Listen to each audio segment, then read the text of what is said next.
Yo, magpaksiw tayo ng bangos. Meron tayong mga gulay na talong. Lagyan natin ng paminta. Lagyan natin ng pitsin ng mamamayan. At sukang Iloko. Sukang Iloko yan hindi yan sukang loko. Sinda natin ang tikalan.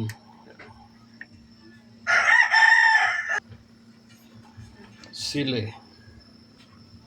Takpan natin hanggang sa kumulo. So, kumukulo natin paksi. Sarap nito. Takpan natin.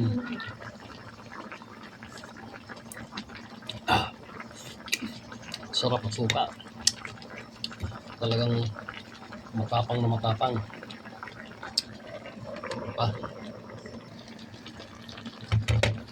Yun, luto na itong ating paksiw na bangus. Ito na to. Huwag natin masyadong lantayin yung talong. Ayan.